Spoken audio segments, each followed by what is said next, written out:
Hello everyone, मैं हूँ रेशमा पांडे और आज हम बात करेंगे declutter your life, remove the clutter from your life.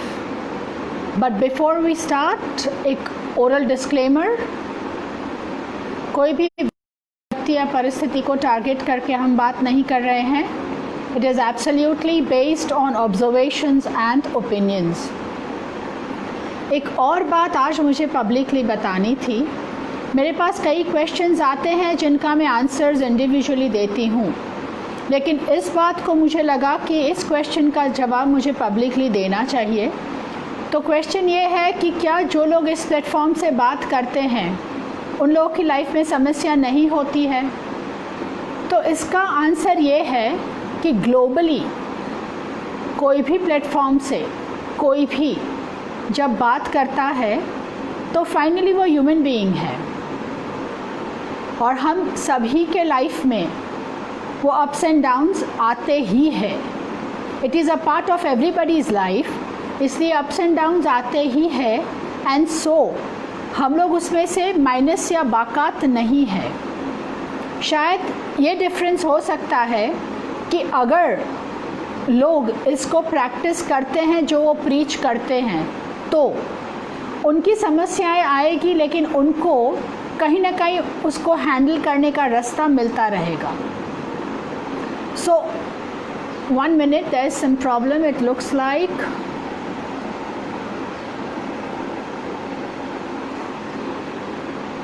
okay.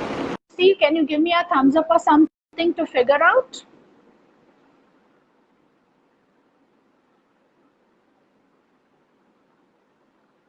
Hello? Yeah. If somebody can just give me a clue as to you can listen to me properly. Okay. So, as I was mentioning that everybody goes through the ups and downs in life, और अगर ये लोग ये practice करते हैं जो preach करते हैं तो in that case ये लोग की लाइफ में हैंडल करने की कैपेसिटीज़ ज़्यादा होती है. So I just thought I give this answer publicly for people to know कि जो लोग कोई भी प्लेटफॉर्म से ग्लोबली बात करते हैं वो इन सब चीज़ों में से माइनस नहीं है. Okay, now let us start with today's topic. हम आजकल हर एक चीज़ में ओवरडोज में चलते हैं. इतनी सारी इंफॉर्मेशन, इतना सारा अपडेट्स कि ऐसा है कि we are almost over exposed to everything. हर एक चीज़ में हम ओवर एक्सपोज्ड है. उससे एक स्टेप अगर हम फर्दर सोचें तो ये है कि हम हर एक चीज़ की इनफ्लो इतनी ज़्यादा देखते हैं. There is a lot of inflow, one way traffic जैसा है, लेकिन मार्जिनल या ज़ीरो आउटफ्लो है. और आप क्या कहते हैं, इसकी क्या कारण हो सकते हैं? हम सभी को आदत है संग्रह करने की. मैं जब क्लटर बताती हूँ तो इट इज़ संग्रह करने की आदत. जब हम चीज़ों को संग्रह करते हैं तो उसको होर्डिंग कहते हैं. जब हम फीलिंग्स को संग्रह करते हैं तो उसको हम हार्बरिंग कहते हैं. हम इतने इस चीज़ों से आदतन यूज़ टू हो गए हैं कि हमें ये नहीं पता है कि बहुत कम जगह बाकी रहती है कुछ भी नई चीज़ को एंटर होने के लिए. चलिए हम एग्जाम्पल्स लेते हैं कि हम एक घर में एंटर हुए. उस घर में अगर हम देखते हैं तो पूरा घर फर्नीचर से भरा है. फ्लोर स्पेस बहुत ही कम है. ज़रूरत है नहीं है वो एक इंडिविजुअल पे डिपेंड करता है. फिर भी ये एक जनरल स्टेटमेंट है. अगर आप किचन में जाते हैं तो कोई भी ड्रॉअर खोलेंगे तो उसमें मुश्किल से आपको कोई जगह दिखेगी. हम जब एक कबर्ड खोलते हैं तो there are so many things, हमारे कपड़े, हमारी एक्सेसरीज़, और उसमें ऐसी कई चीज़ें हैं जिनका हम शायद बहुत ही कम या नहीं यूज़ करते हैं, लेकिन वो चीज़ें पड़ी है. कभी कभार अगर हमको उसकी ज़रूरत पड़ भी गई तो हमें 10, 15, 20 चीज़ें बाहर निकालो, सोचो हमने कहाँ रखा था और फिर उस चीज़ को हमें यूज़ करने का मौका मिलता है। तो ये है हमारे घर के हालात। अब हम बात करते हैं ऑफिस स्पेस की, अपने खुद के डेस्क की। उस पर इतनी सारी स्टेशनरी पड़ी होती है, अनऑर्गेनाइज्ड फाइल्स पड़ी होती है कि जब भी आपको अपने खुद के डेस्क पे काम करना होता है तो एक चीज़ को हटा के दूसरी चीज़ को रखो, तभी आप अपनी डेस्क पे काम कर पाते हैं। तो ये हुई आपकी ऑफिस स्पेस की बात। अब हम बात करते हैं अपने दिमाग की, अपने मन की, अपने हार्ट की। उसमें भी हमने बहुत सारी चीज़ें भर के रखी है। लाइफ में सही गलत बहुत सारी चीज़ें होती है, लेकिन हम जब डीक्लटर की बात करते हैं कि हम किस चीज़ का संग्रह करें और किस चीज़ को हटाएं, तो ज़्यादातर हम बुरी मेमोरीज़ का संग्रह करते हैं। We keep on hoarding and harbouring the bad memories. अच्छी चीज़ें कई हुई होती है लाइफ में, लेकिन जब हम डीक्लटर की बात करते हैं तो हम फोकस करते हैं वो नेगेटिव चीज़ों पे जो हम अपने आप में रखे रहते हैं। हमें जो चीज़ों की, जो फीलिंग्स की ज़रूरत है, उसे रख के, जो चीज़ें या फीलिंग्स नहीं चाहिए, जो रिक्वायर्ड नहीं है, उसको टाइम एंड अगेन हटा के अगर हम नई चीज़ों के लिए जगह नहीं बनाएंगे तो ये heap of things and feelings बढ़ता जाएगा और एक दिन क्रैश होगा। और जिस दिन क्रैश होगा आपके हाथ में कुछ भी नहीं लगेगा। अब एक सिंपल सी बात यह है कि हम ये चीज़ों को क्यों हार्बर करते हैं, हम क्यों संग्रह करते हैं हमारे मन में, हमारे घर में, हमारे आसपास। हम क्यों चीज़ों को पकड़ के रखते हैं? इसका एक सिंपल सा जवाब ये है कि इन एंटिसिपेशन ऑफ ये चीज़ शायद मुझे कभी यूज़ करने का मौका मिल जाए, शायद कभी किसी दिन मुझे इसकी ज़रूरत पड़ जाए, या फिर कोई दिन जब मेरा समय सही होगा तो मैं जवाब दूंगा। इसने मुझे इंसल्ट किया था, इसने मुझे नीचा दिखाया था, ये अपने आप को मेरे से सुप्रीम समझता है। जो भी सारे फीलिंग्स आपको during your life span experience हुए हैं, उसका हम मौका ढूंढेंगे कि फ्यूचर में जो सर्टेन नहीं है, कब ये मुझे मौका मिले और मैं इन्हीं चीज़ों को, जिनको मैंने मन में भर के रखा है, उसको बाहर निकालूं। अब एक बात सोचिए, हम पास्ट की चीज़ जो हो चुकी है और फ्यूचर में जो होगा कि नहीं वो मुझे नहीं पता है, तुम्हें नहीं पता है, किसी को पता नहीं है, उसके लिए हम कितनी सारी चीज़ें भर के रखते हैं। और ये पास्ट जो हो चुका है और ये फ्यूचर जिसका हमको कुछ पता नहीं है, उसके बीच में जो लाइफ है उसे हमें जीनी है। लेकिन हम भूल जाते हैं कि ये इन बिटवीन लाइफ कितनी इम्पोर्टेंट है। हम चीज़ों को पकड़ के रखते हैं, हम चीज़ों को छोड़ना नहीं चाहते हैं। हमारे काम की चीज़ हो कि नहीं हो, वो एक कोने में पड़ी रहती है, एक जगह ऑक्यूपाई करके रखी है। अगर वो हटेगी नहीं तो दूसरी चीज़ या तो उसके ऊपर रखो या तो उसको हटा के उसके बाजू में रखो, तो फाइनली तो जगह भरती जाती है। और हम ये रियलाइज़ नहीं कर रहे हैं कि ये जगह इतनी भरती जा रही है कि कोई दिन एक ऐसा टाइम आएगा जब आपकी लाइफ में कोई भी अच्छा पॉजिटिव होने का, जो हैपनिंग का जो एक मौका है, उसको एंटर होने की हम जगह ही नहीं देते हैं। There is no space for this things to come इन।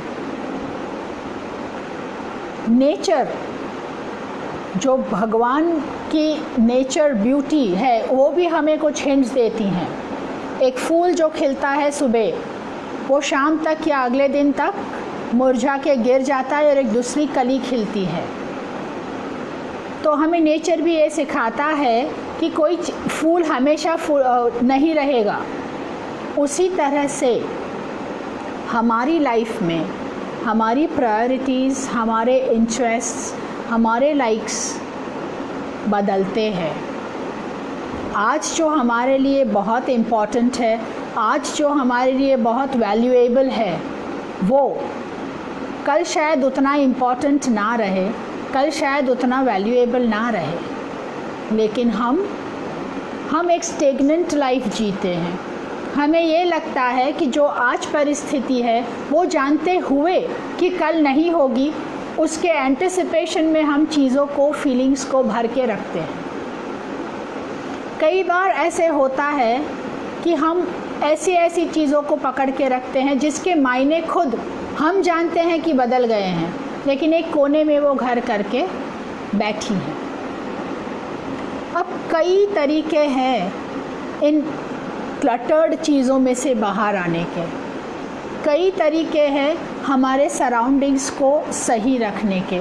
हमारा घर, हमारा मन, हमारे आसपास की चीज़ों को सही रखना बहुत ज़रूरी है, क्योंकि जितना मेस हमारे आसपास में होगा उससे ज़्यादा मेस हमारे दिमाग में रहेगा। ये थियोरीज कहती है कि the mess your surrounding is the messier your mind is. जितना सराउंडिंग में मेस होगा उससे ज़्यादा आपके दिमाग में कॉम्प्लिकेशन, कन्फ्यूजन बना रहेगा, और जितना क्लियर आपका सराउंडिंग रहेगा उतनी ही क्लैरिटी आपके दिमाग में बनी रहेगी। और ये कोई अनप्रूव्ड थियोरी नहीं है। आप अगर कोई जगह पे ऑब्ज़र्व करेंगे तो जिन घरों में there is no organised way of keeping things, उस घरों में कॉम्प्लिकेशन, कन्फ्यूजन हमेशा बना रहता है। कोई एक चीज़ सही है, उसके लिए हम 50 चीज़ें निकालेंगे जो कि हमें पता है कि काम की नहीं है, for some time we have not used it, लेकिन हमने उसको रखे रहा है। अब चलते हैं हम मेथड्स जिससे हम डीक्लटर कर सकते हैं। जब हम चीज़ों की बात करते हैं तो हमने देखा है आए दिन कई घरों में लेडीज़ को आदत है कि कबर्ड साफ़ किया हफ्ते में एक बार, किचन के ड्रॉअर साफ़ किए 10-15 दिन में एक बार। लेकिन वो साफ़ करने का मतलब क्या होता है? तुम चीज़ें निकालो, उसको फोल्ड करो, वापस रखो, तुम चीज़ें निकालो, उसको साफ़ करो, वापस रखो। लेकिन जब हम ये टाइम एंड अगेन रेगुलरली करते हैं तो क्यों ना हम इस बात पे ध्यान दें कि ये चीज़ शायद मुझे बहुत ही कम ज़रूरत पड़ती है, तो उसे बाजू में रखो। अगली बार अगर और भी ऐसा लगे कि ज़रूरत नहीं है तो उसको हटाओ, किसी ऐसे को दे दो जिसको उसकी ज़रूरत है, तो कम से कम उसकी यूटिलिटी बनी रहेगी। ये कपड़े हैं, उसके ऊपर आते रहते हैं, यूटेंसिल्स है, किचन वेयर्स है, उसके ऊपर आते रहते हैं, चीज़ें नीचे चली जाती हैं, लेकिन हम उसको देते नहीं हैं किसी को जिसकी यूटिलिटी बनी रहे। और चीज़ें ही नहीं, मन में भी अगर चीज़ें पड़ी रहती है जिसका उपयोग नहीं है, वो रस्ट हो जाती है। उसी तरह से दिमाग में भी जो फीलिंग्स जिसका हमको कोई काम नहीं है, उसको अगर हम पकड़ के रखते हैं तो वो डेफिनेटली हमारे दिमाग का एक ऐसा स्पेस ऑक्यूपाई करके रखती है जहाँ कोई सही चीज़ के आने का मौका छूट जाता है। एक ज़ेन मॉन्क ने बहुत अच्छे से बताया था कि आपके पास एक ग्लास है जो भरा हुआ है, और आप उसके पास जाके बोलेंगे कि मुझे ज्ञान दीजिए, तो वो तुमको ये बोलेगा कि पहले तुम ये ग्लास खाली करके आओ, तभी जाके मैं जो आपको ज्ञान दूंगा उसको भरने की जगह रहेगी। तो उसका मतलब क्या है कि अगर आप पूरे टाइम भरे हैं तो बाहर से जो सही चीज़ें वेट कर रही है आने को, उसके लिए आपके पास जगह नहीं है। Things will overflow.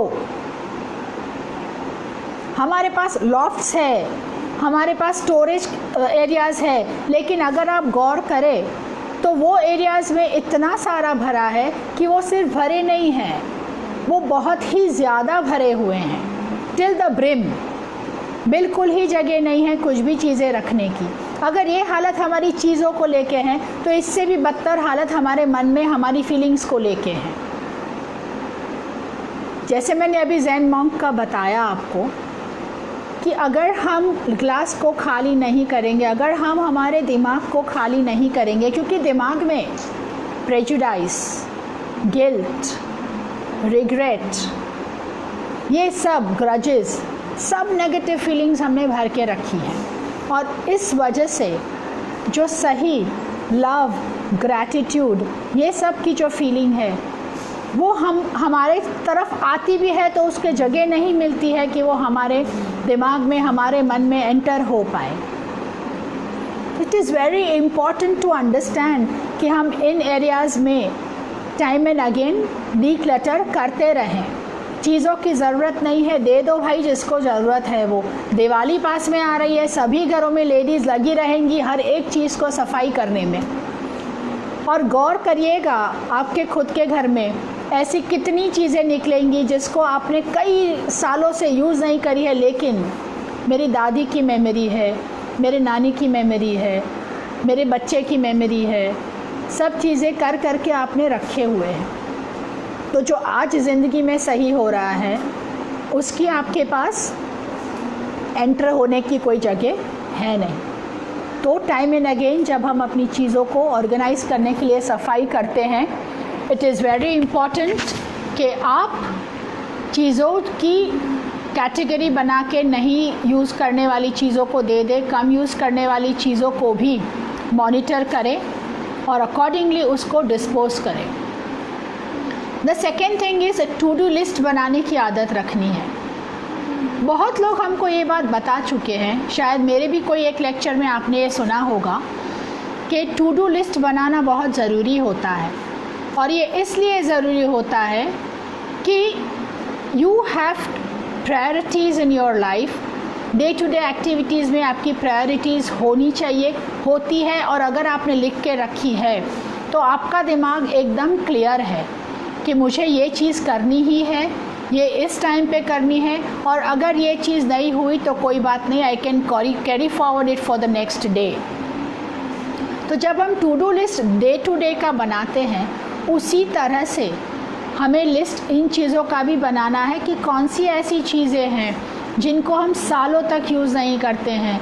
हम उनको जब चाहिए तब बोरो कर सकते हैं, जब चाहिए तो नहीं ला सकते हैं, लेकिन कोई 5-6 साल में कभी कभार मुझे इस चीज़ की ज़रूरत पड़ सकती है, उस सोच से हम उस चीज़ का संग्रह करते हैं।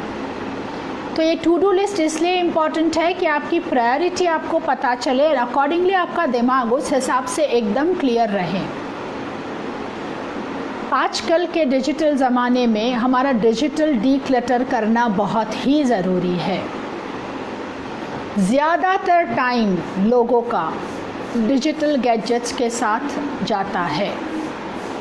एक मैसेज जो कितनी ही महीने पहले आया है वो कहाँ नीचे पड़ा है, आपको शायद उसको देखने की ज़रूरत भी ना पड़े, देखना चाहो तो इतना सर्फ करना पड़े कि आप ऐसा सोचें कि अरे आजकल के ज़माने में जब इतने सारे मैसेजेस का इन्फ्लो है, कहीं ना कहीं उसके जैसा कोई दूसरा मैसेज हमको मिल ही जाएगा, तो इतना स्टोर करके क्या करेंगे। आप उसका यूज़ नहीं कर रहे हैं। उसका एक एग्ज़ाम्पल देती हूँ कि कोई दिन कुछ इम्पॉर्टेंट चीज़ को आपका वीडियो लेना है और उस दिन आपका मोबाइल या आपका गैजेट ब्लिंक करेगा, नो स्पेस। आप सोचिए आपने डीक्लटर नहीं किया, उसकी वजह से कुछ जो ज़्यादा इम्पॉर्टेंट था, जिसका वीडियो लेना बहुत ज़रूरी था, वो रह गया। और वो चीज़ जो आप शायद देखते भी नहीं हैं, आपको पता भी नहीं है कि आपके गैजेट में है, वो अंदर पड़ी उसकी जगह खा रही है। So digital declutter is also very very important. अब अगला है आपका दिमाग। बहुत ज़्यादा हम सोचते हैं और इस बात को हम कोई भी डिनाई नहीं कर सकते हैं कि all of us are into a habit of over thinking. हमारे दिमाग को give a break to your mind from over thinking. कोई भी चीज़ की तय तक जाना तभी तक ज़रूरी होता है जब तक उसमें से कहीं ना कहीं हमें सॉल्यूशंस मिलने के अनुसार आते हैं। हमें दिखता है कि कहीं ना कहीं हमें इसमें से कोई सॉल्यूशन मिलेगा। बस कोई भी चीज़ मन में आई, सही गलत अच्छी बुरी अपनी दूसरों की, उस पर हमारा दिमाग चलता ही रहता है। वी थिंक सो मच कि हमको कई बार ऐसे होता है कि सही मैटर क्या है जिस पे मुझे सोचना है, उसका डिफरेंस भी पता नहीं रहता है। So it is very important that you give a break to your mind from overthinking. Meditation और योगा, ये दो ऐसे हथियार है जिसका वार कभी भी खाली नहीं जाता है। आपके फिज़िकल और मेंटल हेल्थ और वेलबींग के लिए बहुत ही ज़रूरी है कि आप मेडिटेशन और योगा करें। इससे आपके मन में जिस तरह की शांति होगी, आपकी बॉडी में जिस तरह की फुर्ती होगी, ऑटोमेटिकली आपके आइडियाज़ में क्लैरिटी आना शुरू होगा। अब लास्ट में सबके अपने अपने डीक्लटर होने के तरीके होते हैं। जैसे कोई फ्रेंड को मिल लिया, कोई रिलेटिव को मिल लिया जिनके साथ आपकी काफ़ी अच्छे से बनती हैं, तो अगर आप रेगुलरली उनको मिलते हैं तो बिल्कुल ज़रूरी नहीं है कि आप हर बार मिले तब या तो आप कोई कन्फ्यूजन में हैं और आपको किसी चीज़ का सल्यूशन चाहिए, लेकिन अच्छी बुरी दोनों ही बातें बात में होती रहती है और आपको अंदाज़ा नहीं है कि आप अपनी चीज़ों को वेंट आउट करते हैं। जैसे मैंने बताया, हर बार ज़रूरी नहीं है कि वो नेगेटिव ही हो, कंप्लेन के फॉर्म में ही हो, अच्छी बातें भी होती है। लेकिन अगर आप रेगुलरली अपने फ्रेंड्स रिलेटिव्स को मिलते रहते हैं तो it becomes easy to vent out your feelings. इससे ये होता है कि जो चीज़ें जगह बना के रखी है, वो चीज़ें जब बात में बाहर निकलती है तो कभी कभी हमको उसके सॉल्यूशंस भी नज़र आने लगते हैं। कई बार ऐसे होता है कि दिमाग में और दिल में हमने इतनी सारी चीज़ें भर के रखी है, हम सुनते हैं फॉरगिव, तो मैं तो ये बोलती हूँ कि फॉरगिव या थ्रो अवे, आपकी जो भी कैपेसिटी हो, फॉरगिव नहीं कर पाते हैं उसको निकाल बाहर करो। बस एक चीज़ याद रखो, उस फीलिंग से आपको क्या लेसन मिला, उस लेसन को पकड़ के रखो, बाकी फीलिंग को हटाओ। उससे ये होगा कि अगली बार आप कभी भी इस तरह के सिचुएशन में आएंगे तो क्योंकि आपने उसमें से जो लेसन लिया है वो आपके दिमाग में है, आप उसका सल्यूशन अच्छे से निकाल पाएंगे। अगर वो फीलिंग को दिमाग में रखते हैं तो सामने वाला हो सकता है एक डिफरेंट पर्सन हो with different solution and different suggestion, लेकिन फीलिंग भी क्योंकि आपके लेसन के साथ जुड़ी हुई है तो आप उसको भी सही तरीके से नहीं ले पाएंगे। तो जब हम फॉरगिव की बात करते हैं, अगर हम स्पिरिचुअली उस लेवल पे पहुंच गए हैं कि हम लोगों को इजीली फॉरगिव कर पाते हैं तो इट इज़ ग्रेट। लेकिन अगर हम फॉरगिव नहीं कर पाते हैं तो throw away those feelings and only remember the lesson. उसमें से जो हमें सीखना है वो ही याद रखें ताकि अगली बार हम उसी चीज़ में उसी वजह से तकलीफ़ में ना आए। अब इतनी सारी चीज़ें हैं जो हमें करनी चाहिए, जो हम करते हैं या नहीं ये भी हमको नहीं पता है। सबसे बड़ी बात, ये इतनी सारी बातें करी, उसके सबसे ऊपर ये है कि हमें ये आइडेंटिफाई करना है और रियलाइज़ करना है कि हम चीज़ों का संग्रह करते हैं, हम फीलिंग्स को हार्बर करते हैं और हमें डीक्लटर करने की ज़रूरत है। जब तक हम ये तय नहीं करेंगे कि हमें ये चीज़ तकलीफ़ देती है या हम ये आइडेंटिफाई नहीं कर पाएंगे कि हमारी इन चीज़ों के संग्रह की आदत की वजह से दुनिया में बहुत सारी गुड, बेटर, बेस्ट चीज़ें वेट कर रही है हमारे पास आने को, उसको हम जगह नहीं दे पा रहे हैं। तो जब तक हम ये खुद रियलाइज़ नहीं करेंगे, हम खुद आइडेंटिफाई करेंगे नहीं कि ये हमारी नीड है, it is the need to declutter yourself, your surrounding, your mind, everything. हमारे आसपास हमारा मन, हमारा घर, सबको डीक्लटर करना हमारी ज़रूरत है। जब तक आप इस बात को नहीं समझेंगे और जब तक आप इस बात को एक्सेप्ट नहीं करेंगे, तब तक मैंने अभी तक जो भी बोला वो कुछ भी काम नहीं आए। हम इतना सारा भर के ज़िंदगी भर रखते हैं, दिमाग हो कि घर हो, और अगर हम सही में एनालाइज करें तो उसमें से आधे से ज़्यादा परसेंटेज ऑफ थिंग्स और फीलिंग्स ऐसी होगी जिसका शायद हमें कभी भी यूज़ नहीं करने पड़ा, और शायद करना भी पड़ा तो बहुत ही स्पेयरिंगली। तो सोचिए, डीक्लटर करना बहुत ज़रूरी है। सबसे इम्पॉर्टेंट है आइडेंटिफाई करना और एक्सेप्ट करना कि मुझे डीक्लटर करने की ज़रूरत है। उसके बाद ये ज़रूरी है कि हम क्या निकालें, किस चीज़ को हटाएं, किस चीज़ के लिए हम जगह बनाएं, ये आइडेंटिफाई करना बहुत ज़रूरी है। और third and the most important thing is, इसको टाइम एंड अगेन रेगुलरली करना है। आज मैंने मेरे दिमाग में से सब चीज़ें हटा दी है, कल नहीं दूसरे मोमेंट से चीज़ें भरना शुरू हो जाएगा। आज मैंने मेरे घर की सफाई कर ली है, दूसरे दिन से उसी जगह पे और 10 चीज़ें आना शुरू हो जाएगा, क्योंकि ये नियम है कि जगह बनती है तो कोई और उसको ऑक्यूपाई कर ही लेता है। तो हमें रेगुलर डीक्लटर करना बहुत ही ज़रूरी है। टाइम एंड अगेन हम अगर ये प्रोसेस हमारी लाइफ में फॉलो करते हैं तो हमारी लाइफ बहुत ही आसान हो जाती है। To have a simple a smoother time क्या हो रखा है, okay, to have a simple a smooth and a peaceful life, it is very important कि आप टाइम एंड अगेन अपनी लाइफ में अपने मन, अपने घर, अपने आसपास, अपने सराउंडिंग्स को डीक्लटर करते रहें।